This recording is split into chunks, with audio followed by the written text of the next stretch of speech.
అమ్మోరు సోమవారం నుండి శనివారం వరకు రాత్రి 7:30 మీ ఈటీవీలో. ఇవే ఇవే జీవన తరంగాలు, ఇవే ఇవే జీవన తరంగాలు, జీవన తరంగాలు.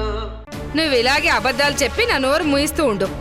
ఆ పిల్ల తొందరలోనే మనల్ని పెళ్లికి పిలిచి మనతోనే అక్షంతలు వేయించుకుని తుర్రుమని వెళ్ళిపోతుంది. అమ్మా ఇక చాలు. కీర్తి నీ కోడల్ని చేస్తానన్న మాట నేను తప్పను. తప్పితే నా మొహం నీకు చూపించను, సరేనా? అమ్మా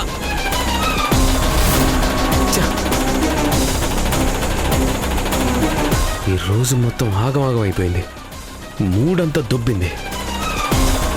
అర్జెంటుగా కీర్తితో మాట్లాడాలి.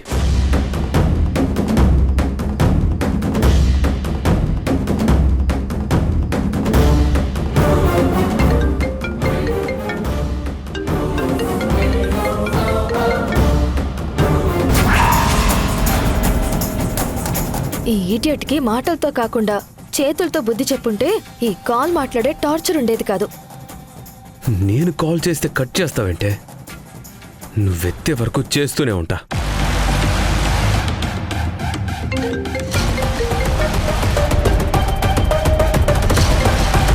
రే, ఎన్నిసార్లు చెప్పాలరా? నువ్వు కాల్ చేసినప్పుడల్లా రావడానికి కుదరదు అని పిచ్చోళ్ళ బిహేవ్ చేయకు. ఇలాగే టార్చర్ పెడితే పోలీస్ కేసు పెడతాను. ఓవర్ యాక్షన్ చేయకుండా నేను చెప్పేది విను.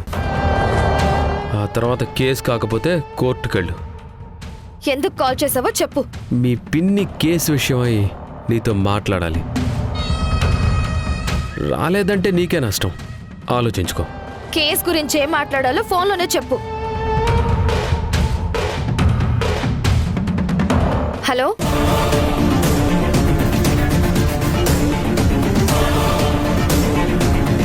అంత సీరియస్గా చెప్పాడంటే ఖచ్చితంగా ఏదో జరిగే ఉంటుంది. ఏమై ఉంటుంది?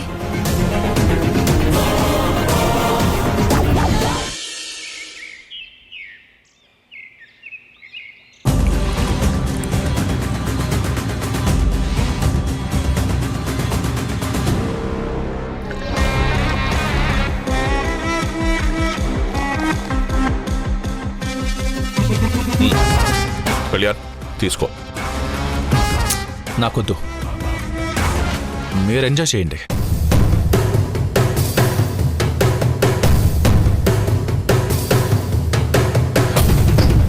నీ పెళ్ళాం పెట్టే టార్చర్కి ఈ మందే మందు కళ్యాణ్.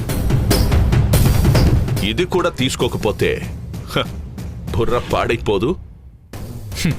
దూరంగా ఉండే మీకే ఇలా ఉంటే పక్కనే ఉండే నాకు ల్యాండ్ మైన్ మీద కూర్చున్నట్టుంటుంది.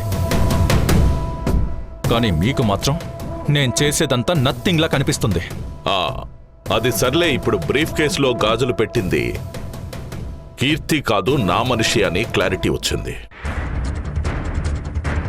పైగా వాణ్ణి అండర్ గ్రౌండ్ కూడా పంపించేశాను. ఇక దేవిక కేసులో ఎటువంటి క్లూ దొరకదు. మనం తడిగుడ్డేసుకొని హాయిగా కూర్చోవచ్చు.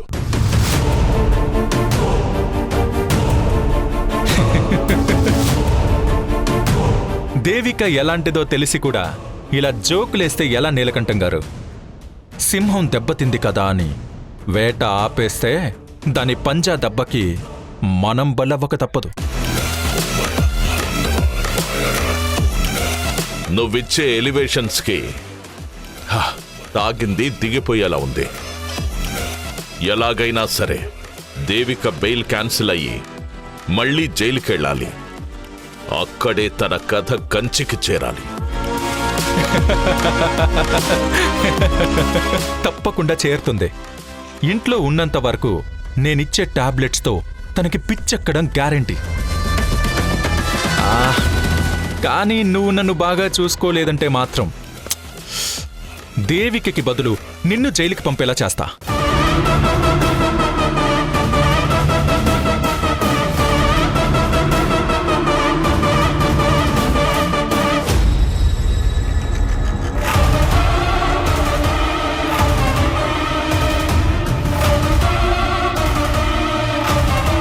చెక్తో దేవికని సైడ్ ట్రాక్ పట్టించు.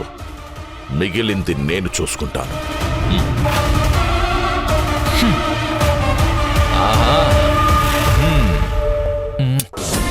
ఇప్పుడు బాగా నచ్చారు. హా, సరే, ఇక్కడే ఎక్కువసేపు ఉంటే దేవిక ఎంక్వైరీ స్టార్ట్ చేస్తుంది. వెళ్ళొస్తాను, బాయ్. వెళ్తూ వెళ్తూ ఈ చెక్కును బ్యాంక్లో క్యాష్ చేసుకుని వెళ్తా. లేదంటే ఈ చెక్కు మనిద్దరికి చెక్ పెడుతుంది.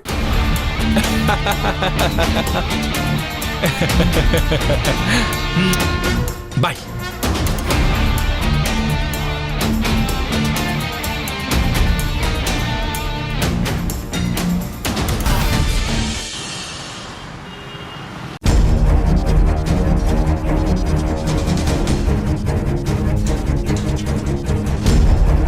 అత్తయ్యని ఎలాగైనా ఒప్పించి కీర్తి పెళ్లి డాక్టర్తో జరగకుండా ఆకాశ్తోనే జరిగేలా చేయాలి.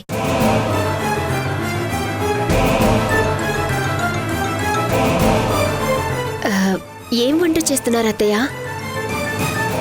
అన్నము సాంబారు. ఇందాక కీర్తి పెళ్లి గురించి నేనన్న మాటల్ని తప్పుగా అర్థం చేసుకోకండి అత్తయ్య. కీర్తి మంచి కోసమే చెప్పాను. అంటే కీర్తి మంచి గురించి నేను ఆలోచించను అనే నువ్వనేది? అయ్యయ్యో, నా ఉద్దేశం అది కాదత్తయ్యా. ఇప్పటికే కీర్తికి 2 సార్లు పెళ్లి క్యాన్సిల్ అయ్యి తను చాలా అప్సెట్ అయ్యింది. అదీ కాక ఇంట్లో ఇప్పుడున్న సమస్యలు చాలవన్నట్టు రోజుకో కొత్త సమస్య వస్తుంది. సమస్యలున్నాయని బాధ్యతగా చేయాల్సినవి చేయకుండా ఉండమంటావా?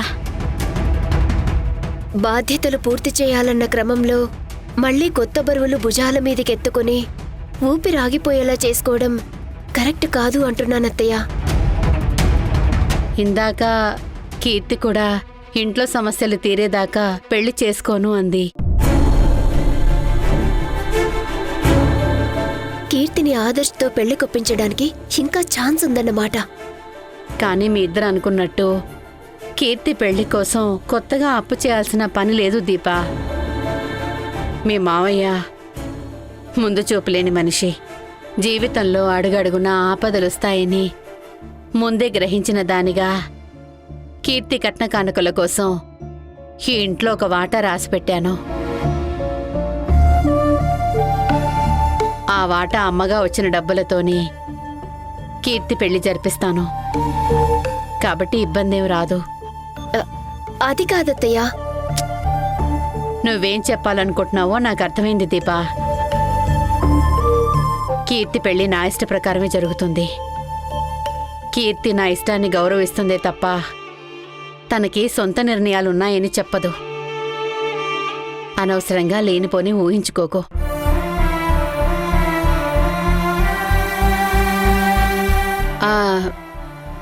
అన్నట్టు కీర్తి పెళ్లికేమైనా డబ్బులు అవసరమైతే మీకొచ్చిన వాటా అమ్మి సర్దుబాటు చేయమని మిమ్మల్ని అడగంలే. నా బాధ వాటాల గురించి కాదత్తయ్యా. నీ కొడుకు ప్రాణాలకి ఎలాంటి ఆపద రాకూడదని. అలా జరగాలి అంటే కీర్తి ఆదర్శిని పెళ్లి చేసుకోవాలి. మీరేమో మీరు పట్టిన కుందేలకు 2 కాళ్ళు అని పట్టు కూర్చున్నారు. ఇప్పుడెలా మహేష్ని కాపాడుకోవాలి?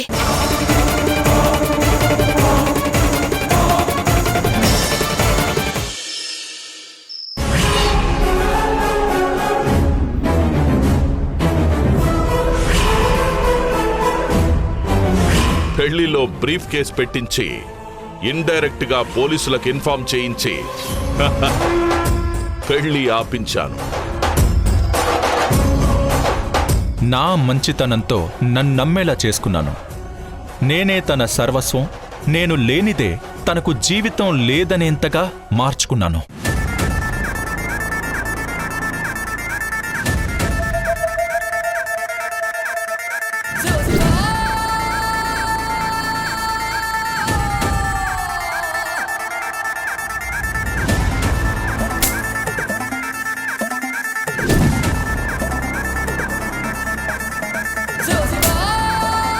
నువ్వే నా పంచ ప్రాణాలు అనుకొని నీతో ఎన్ని సంవత్సరాలు కాపురం చేశాను. మారుతావని నమ్మాను. కానీ నువ్వేం చేశావు?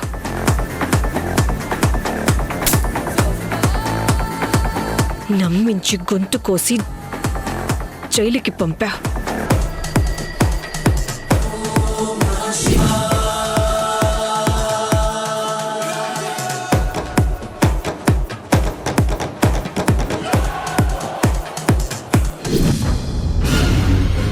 ఇదేంటి, గాజుల గురించి నిజం తెలిసి కీర్తి వాళ్ళతో గొడవ పెట్టుకుని ఉంటుంది అనుకుంటే ఇక్కడుందేంటి?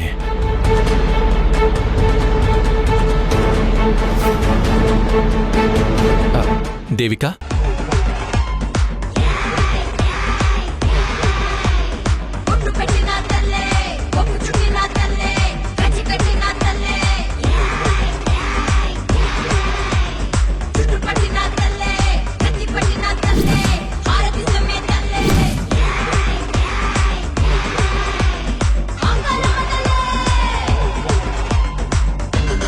దేవిక, ఆ తల కట్టేంటి?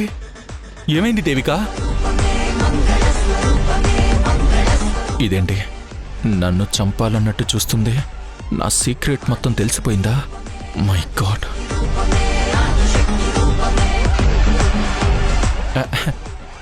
ఏమైంది దేవిక? ఎందుకు అంత సీరియస్గా చూస్తున్నావు? తలకి ఆ కట్టేంటి? నాకు ద్రోహం చేసిన వాళ్ళని వదిలిపెట్టను.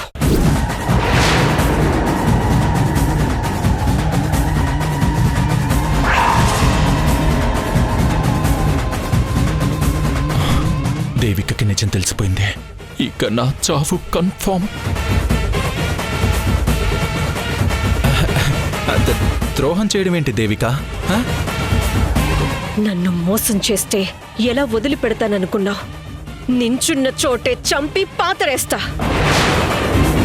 నన్ను ఉద్దేశించి అంటుందా లేదా వాళ్ళ ఫ్యామిలీనా? కన్ఫ్యూజన్గా ఉందేంటి?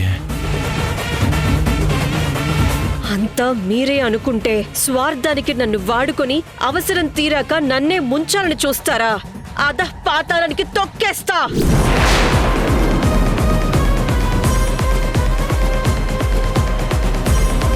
దేవిక, నన్ను చంపేస్తావా దేవిక? అయ్యో అయ్యో, నా దేవుణ్ణి నేనెందుకు చంపుకుంటానండి? ఇంతసేపు నువ్వు అన్నది నన్ను ఉద్దేశించి కాదు కదా? కాదండి, మీరు నా ప్రాణం. మీరు నాకు 7 జన్మలకి సరిపడా ప్రేమను పంచే నా భర్త అండి. నేను అన్నది కీర్తి గాజులు బ్రీఫ్ కేసులో దాచి ఆ విషయం నాతో చెప్పకుండా దాచిన మా వాళ్ల గురించి. బ్రీఫ్ కేసులో దొరికిన గాజులు కీర్తివేనని ప్రూఫ్స్ దొరికాయండి. ఒసే రాక్షసి, నీ ఆవేశం చూస్తే నిజంగా నా ఫోటోకి దండేస్తావేమో అనుకుని చచ్చాను కదే. కడుపు చించుకుంటే కాళ్ల మీద పడుతుంది అంటారు. ఇప్పుడు నాకు అన్యాయం చేసింది మా వాళ్లేనని మీతో చెప్పుకోలేకపోతున్నాను కళ్యాణ్. దేవిక, కీర్తి వాళ్ళు నిజం దాచడం తప్పే దేవిక. అయిన వాళ్లే ద్రోహం చేస్తే తట్టుకోవడం చాలా పెయిన్ఫుల్గా ఉంటుంది. నువ్వే నాకు ద్రోహం చేసి నీతులు చెప్తున్నావా? దెయ్యాలు వేదాలు వలిస్తున్నట్టు ఉందిరా ఇడియట్. కమాన్ దేవిక, బాధపడకు, కూల్ డౌన్. మా బావగారికి కూడా నిజం తెలుసు. ఆ బ్రీఫ్ కేస్ తనకి దొరికినా సరే నాతో చెప్పకుండా పోలీసులకు దొరికేలా చేసి నన్ను జైలుకు పంపించిన దాంట్లో తండ్రి లాంటి ఆయన కూడా భాగమయ్యారు. ఇది ద్రోహమే కదా కళ్యాణ్? చచ్చా, అలాంటి వాళ్ళ కోసమా దేవిక నువ్వు ఢిల్లీ నుంచి ఇక్కడికొచ్చావు? నీ పలుకుబడిని ఉపయోగించుకుని వాళ్ళు లాభపడాలని చూశారు. నీలాంటి మంచి మనిషికి అన్యాయం చేయాలని ఎలా అనిపించిందో వాళ్ళకి. వాళ్ళ గురించి వదిలేయండి. నాకు వాళ్ళ మోసం తెలిసిన మరుక్షణమే వాళ్ళందరూ నా దృష్టిలో చచ్చిపోయారు. ఈ లోకంలో నాకంటూ ఉన్నది మీరొక్కరే కళ్యాణ్. మీరే నిజం, మీ ప్రేమే నిజం. నాకు నువ్వుంటే చాలు, ఇంకెవ్వరూ అక్కర్లేదండి.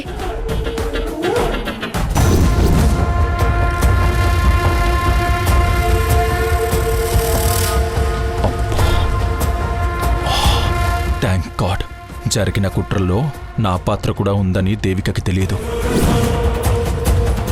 ఇక తెలిసే ఛాన్స్ కూడా లేదు. నేను కోరుకున్నట్టే అక్క చెల్లెళ్ళు విడిపోయారు, బద్ధ శత్రువులయ్యారు. దేవికకి నేనే గతయ్యేలా చేశావు. వన్స్ అగైన్ థ్యాంక్స్ దేవుడా. థ్యాంక్ యూ సో మచ్ దేవుడా. నీ మనసులో నా మీద కొండలా పేరుకున్న ద్వేషం, పగ, అసూయల్ని నిలువున కాల్చేసి కరిగేలా చేస్తా.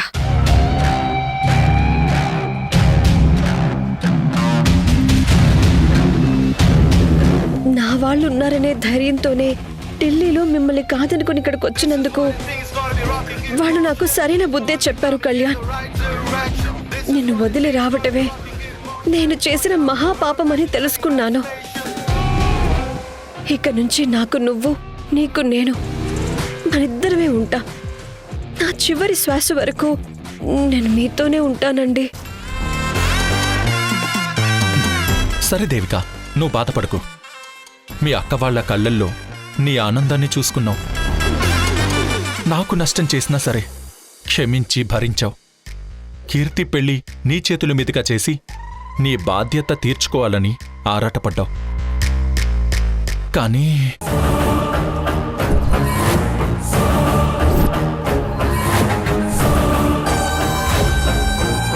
ఇప్పుడు నీకు ఆ కేసుతో పాటు మీ అక్క వాళ్ళు కూడా దూరం అయిపోయారు అనే బాధ కూడా నిన్ను వేధిస్తుంది.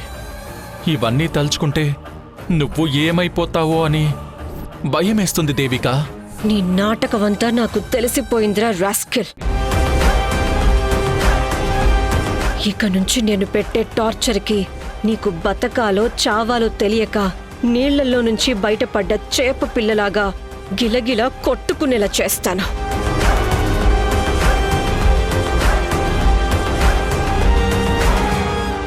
నాకు నమ్మక ద్రోహం చేసిన వీళ్ళని చూస్తేనే శని పట్టుకుంటుంది. వీళ్ళని ఏం చేసిన పాపం పోదు. అయ్యో దేవిక, దేవిక, దేవిక, దేవిక ఏం చేస్తున్నావు? దేవిక వద్దు దేవిక, ప్లీజ్. వాళ్ళ పాపన వాళ్లే పోతారు, వదిలే దేవిక. నన్నాపకండి. తడిగుడ్డతో నా గొంతు కోశారు. వీళ్ళని ఏం చేసిన నా కోపం చల్లారదు. దేవిక, దేవిక ప్లీజ్. అయ్యో దేవిక, అయ్యో దేవిక, దేవిక ప్లీజ్ దేవిక. దేవిక నేను చెప్పేది విన్. నన్నాపకండి. దేవిక ప్లీజ్ దేవిక, నా మాట విన్ దేవిక. మీరు నన్ను సపోర్ట్ చేస్తున్నారా లేదంటే నా నుంచి వాళ్ళని సేవ్ చేయాలని చూస్తున్నారా? ఆహా, లడ్డూ లాంటి ఆఫర్ ఇచ్చావు. నా ప్రాణం పోయేంత వరకు నా సపోర్ట్ నీకే ఉంటుంది. అయ్యో అయ్యో అయ్యో సారీ కళ్యాణ్, చెయ్యి కాలిందా? అయినా ఎందుకండి మీరు మధ్యలో ఆపాలని చూశారు? It's okay, it's okay Devika, nothing to worry. వేళ్ళింత ఎర్రగా కందిపోయి ఉంటే వరి అవ్వకుండా ఎలా ఉంటానండి? నా చేయి కాలిపోయినా బాగుండేది. ప్లీజ్ దేవిక, అలా అనుకు. నువ్వు బాధపడితే మాత్రం నేనెలా తట్టుకుంటాననుకున్నావు? బర్నాలు రాస్తే తగ్గిపోతుంది. అవును, నీ తలకి ఆ బ్యాండేజ్ ఏంటి? వాళ్ళు చేసిన మోసాన్ని తట్టుకోలేక గుండె పగిలిన బాధతో అలా నడుస్తూ వస్తుంటే రాయి తట్టుకొని పడ్డాను. కానీ ఈ నొప్పి కన్నా వాళ్ళు చేసిన గాయం నొప్పే ఎక్కువగా ఉందండి. నీ బాధని నేను అర్థం చేసుకోగలను. దేవిక, నువ్వు అక్కడ కూర్చొని రెస్ట్ తీసుకో రా.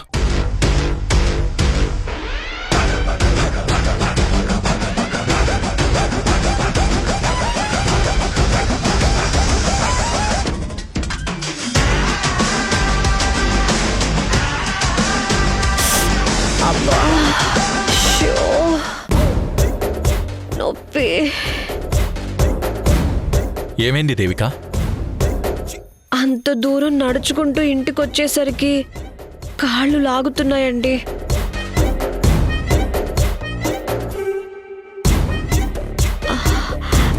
మీరేమీ ఫీల్ అవ్వకపోతే కొంచెం నా కాళ్ళను ఒత్తుతారా అండి?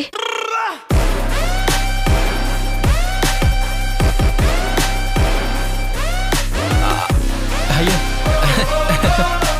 దేవిక, నేనెందుకు ఫీల్ అవుతాను? హ్యాపీగా పడతాను, అఫ్ కోర్స్. త్రిపురం త్రిపాడం త్రివిధ గమనం రౌద్రం త్రినేత్రం త్రినిరదహనం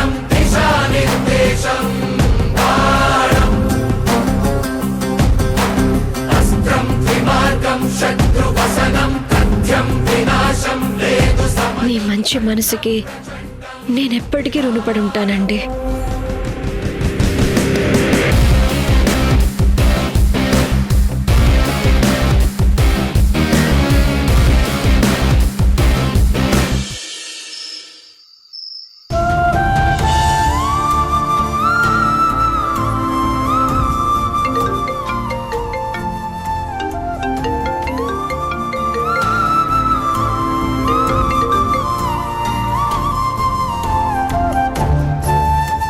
దేవిక కాల్ కట్ చేస్తుందేంటి?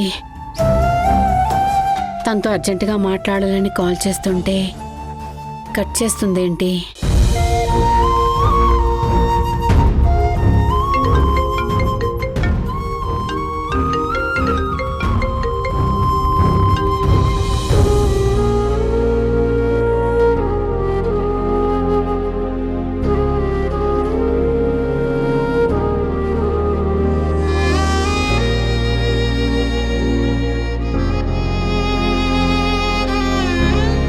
ధరణి,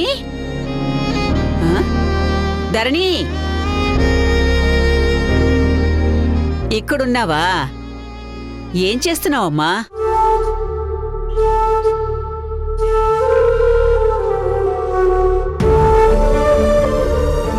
దేవిక గుర్తొస్తుందా?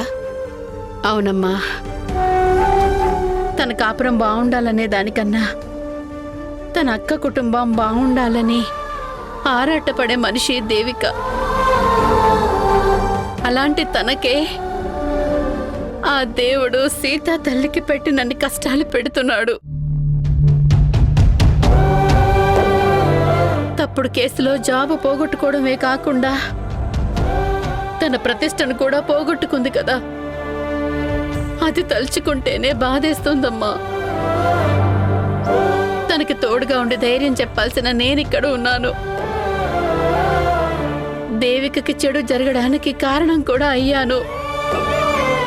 కానీ ఏమాత్రం మంచి చేయలేకపోయానే అన్న అపరాధ భావం నన్ను వెంటాడుతోందమ్మా.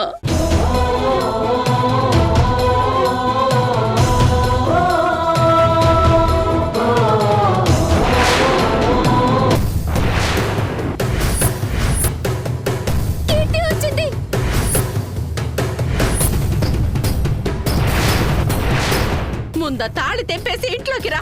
ఆ పని నేను చేయలేను.